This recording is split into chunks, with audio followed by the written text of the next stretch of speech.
त्वमेव माता च पिता त्वमेव त्वमेव बन्धु च सखा त्वमेव त्वमेव विद्या द्रविणं त्वमेव त्वमेव सर्वं मम देव देव। श्री राम जय जय राम, जय सिया राम जय जय हनुमान, जय जय विघ्न हरण हनुमान, संकट मोचन कृपा निधान। बोलिए शिवापति महादेव की, श्रावण मास की, हर हर महादेव।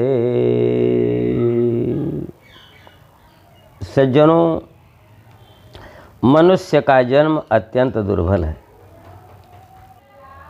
और कोई योनि नहीं है। 84 लाख योनियों में भटकता हुआ प्राणी पापों के क्षीण होने पर भगवान की कृपा बस दुर्लभ मनुष्य योनि में जन्म लेता है। मनुष्य योनि को दुर्लभ इसलिए कहा गया है क्योंकि अन्य योनियाँ जहाँ केवल भोग योनियाँ ही हैं, वहीं मनुष्य योनि एकमात्र कर्म योनि है। कर्म योनि के कारण मनुष्य योनि सबसे दुर्लभ मानी गई है। ऐसा दुर्लभ अवसर पाकर भी यदि मनुष्य इस मानव जीवन को व्यर्थ में गंवा दे अथवा पुनः अधोगति को प्राप्त हो जाए तो यह विडंबना ही होगी। इसीलिए हमारे शास्त्रों में ऐसे विधि विधानों का वर्णन है जिससे मनुष्य अपने परम कल्याण का मार्ग प्रशस्त करते हुए मुक्ति की ओर अग्रसर हो सके।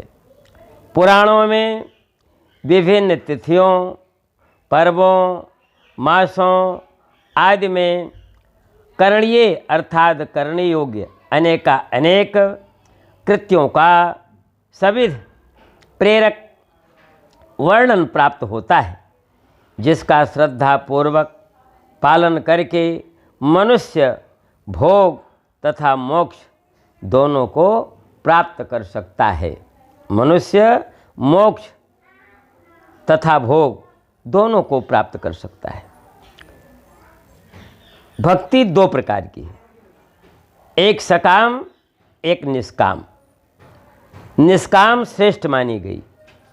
बताया गया कि निष्काम भाव से जो व्यक्ति कभी भी भगवान की पूजा करता है, जप करता है, तप करता है, ध्यान आदि कर सकता है, परंतु सकाम अथवा निष्काम किसी भी भाव से काल विशेष में जप, दान, अनुष्ठान आदि करने से विशेष फल की प्राप्ति हो जाती है, वह निश्चित है।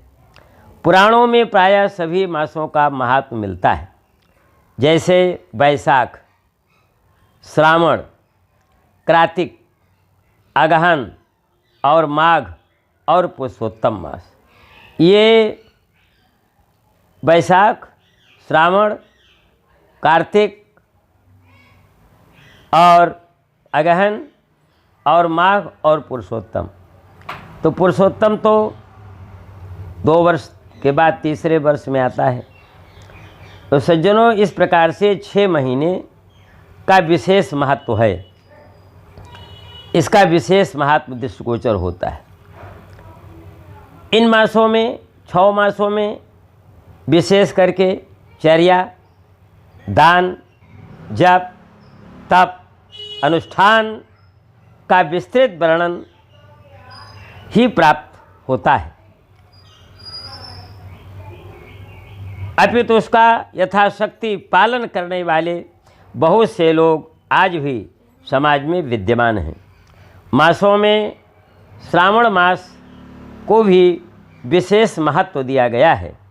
भगवान ने स्वयं कहा है, द्वादशस्वपि मासेषु श्रावणो में अतिवल्लभा श्रवणार्हं यन महात्म्यम तेना सौ श्रवणो मतः श्रवणक्ष पौर्णमांस्यां ततोपि श्रवणा स्मृता यस्य श्रवण मात्रेण सिद्धिता श्रवणोप्यतः। स्कंद पुराण में यह बात बताई गई है। अर्थात 12 मासों में श्रावण के महीने को भगवान ने कहा ये मुझे अत्यंत प्रिय है, इसका महात्मा अवश्य ही सुनने योग्य है, अतः इसे श्रावण कहा जाता है। इस मास में श्रवण करना बहुत ज़रूरी है। श्रवण नक्षत्र पूर्णिमा इसमें आती है, इसलिए भी इसका नाम श्रावण मास कहा गया है।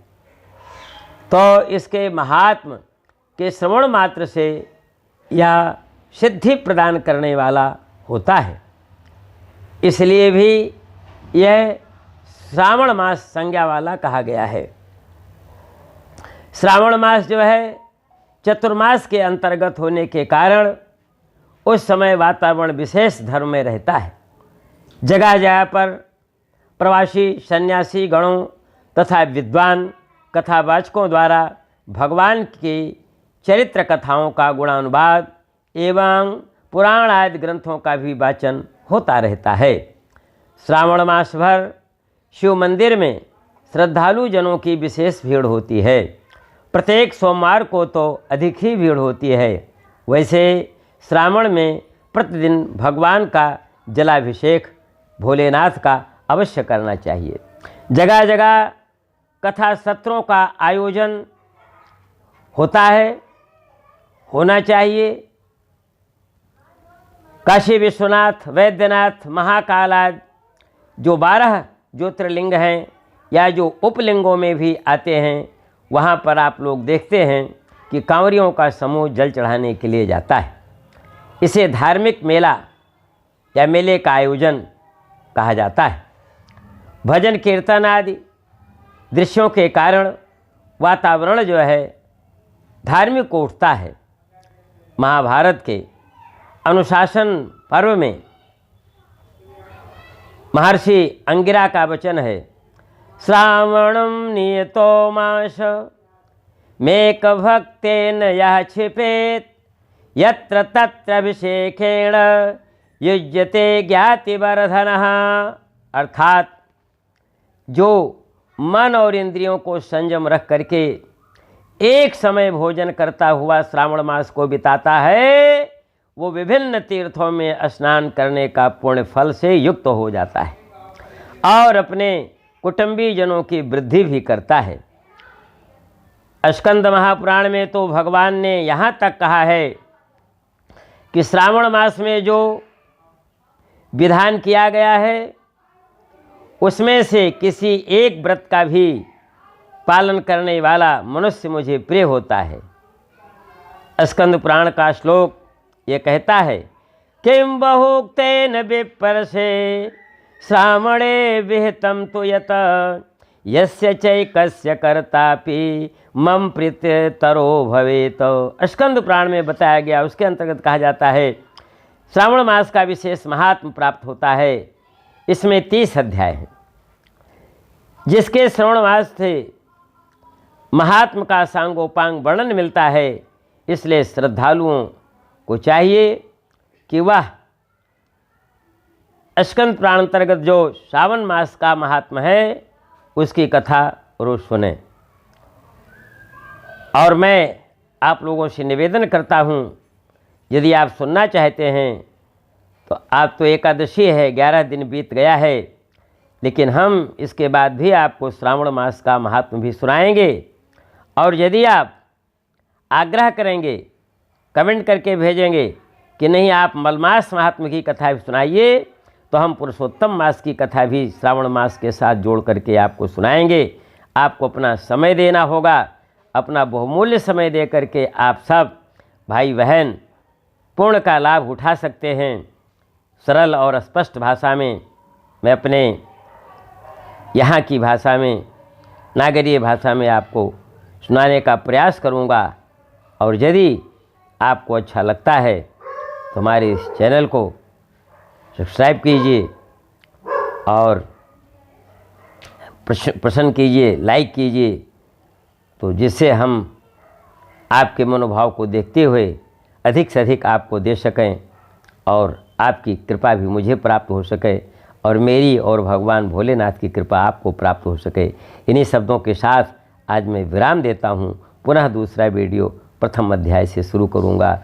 बोलिए श्री नारायण भगवान की, उमापति महादेव की, हर हर महादेव।